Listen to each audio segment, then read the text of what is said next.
नमस्कार बंधुरा आज आमी आपनादेर निरामिषभावे मिष्टिर दोकानेर मतन आलुर तरकारी रान्ना करे देखाबो। आमरा किन्तु अनेकेई एई मिष्टिर दोकानेर आलुर तरकारी खूब पछंद करी।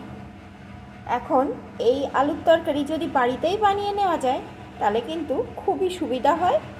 जेदिन इच्छा सेदिन किन्तु आमरा बाड़ीते बसेई एई मिष्टिर दोकानेर मतन आलुर तरकारी बानिये चटपट खेते पारी।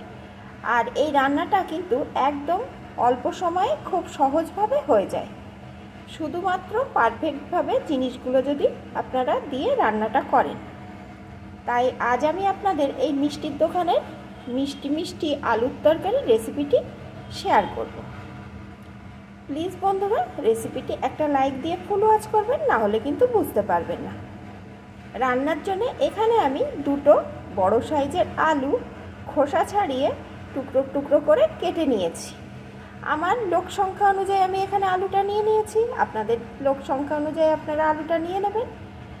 এখন আলুটাকে আমি কিন্তু ধুয়ে নিয়ে আর একটু জলের মধ্যে দিয়ে দিয়েছি। আলুটাকে এখন আমি একটু ভাপ দিয়ে নেব। আমি কাটার পরে ভাপ দিয়ে নিচ্ছি। আপনারা চাইলে গোটা আলুটার খোসা ছাড়িয়ে ভাপ দিয়ে তারপরে টুকরো করে কেটে নিতে পারেন বা একটা চামচের মাধ্যমে একটু ভেঙে ভেঙেও নিতে পারেন। মিষ্টির দোকানের আলু কিন্তু একটু ভাঙা ভাঙা হয়। এখন আসুন বন্ধুরা দেখতে থাকুন আর আমি এটা ভাপ দিয়ে নিয়ে ফিরে আসছি। আলুটা ভাপ দেওয়ার জন্য আমি পাত্রটা ধরে ইন্ডাকশন ওভেনে বসিয়ে দিয়েছি। আলুটা এখানে ভাপ হতে থাক, তার মধ্যে এই রান্নার মশলাটা আমি রেডি করে নেব। মশলাটা রেডি করার জন্য এখানে আমি একটা ছোট হামাল নিয়ে নিয়েছি। এখন এর ভিতরে দিয়ে দেব একটু আদা, দুটো কাঁচা লঙ্কা। এখন এগুলোকে একটু থেতো করে নেব। এই মশলাটা কিন্তু পেস্ট করলেও হবে না বা গ্রেট করলেও হবে না, এইভাবে থেতো করেই কিন্তু রান্নায় ব্যবহার করতে হবে, তাহলে কিন্তু রান্নার স্বাদ একদম পারফেক্টভাবে আসবে। মশলাটা এখানে আমার থেতো করে নেওয়া হয়ে গেছে।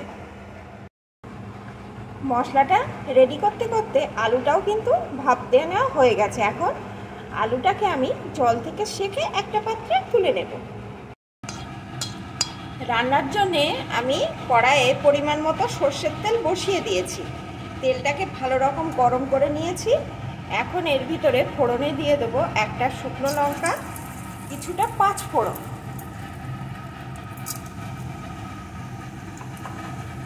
এগুলোকে প্রথমে একটু ভালো করে ভেজে নেব। ভালো করে কিছুক্ষণ ভেজে নিয়েছি। এখন এর ভিতরে দিয়ে দেব এক চুটকি হিং।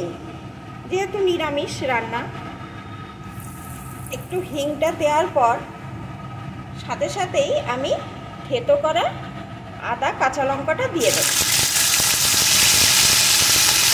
এখন এগুলো একটু নেড়ে নেব।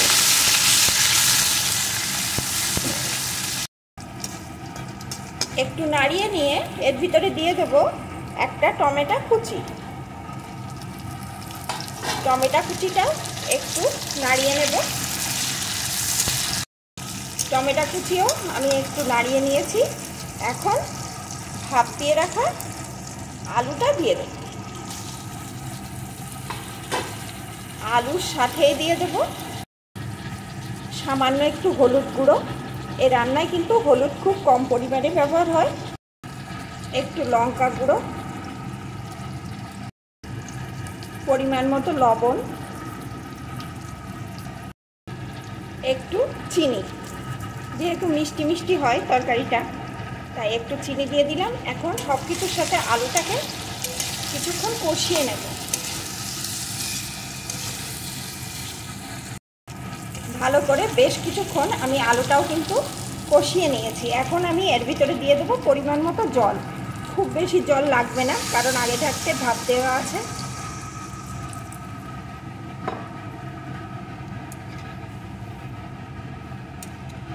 এখন কিছুক্ষণ আমি এইভাবে ফুটিয়ে নেব। বেশ কিছুক্ষণ আমি এটা ফুটিয়ে নিয়েছি। এখন আমি এর উপর দিয়ে দেবো একটা চেরা কাঁচা লঙ্কা। তাহলে কাঁচা লঙ্কার গন্ধটা এখন দিলে ভালো আসবে তরকারির ভিতরে। আগে থাকতে থেতো করা আছে, আপনারা সেই বুঝে কিন্তু লঙ্কাটা দিয়ে দেবেন। আর সাথে দিয়ে দেবো একটু ধনেপাতা কুচি।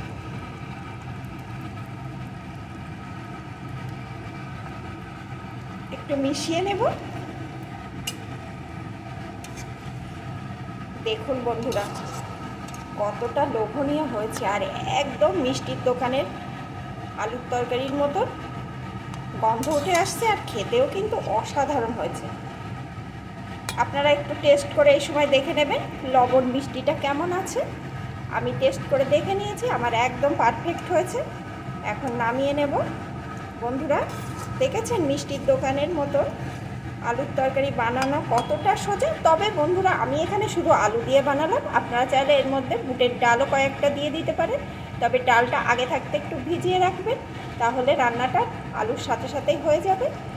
এখন এটা আমার পুরোপুরিভাবে রেডি, আমি নামিয়ে নেব। বন্ধুরা এরকম আলুর তরকারি হলে কিন্তু রুটি কিংবা লুচি দুটো বেশিই খাবে সবাই, সেই বুঝে কিন্তু বানাবেন। আমার রেসিপিটি আপনাদের কেমন লাগলো প্লিজ কমেন্ট করবেন, ভালো লাগলে অবশ্যই লাইক শেয়ার করে দেবেন। আর যারা এখনও আমার সাথেই আছেন তাদেরকে অসংখ্য অসংখ্য ধন্যবাদ।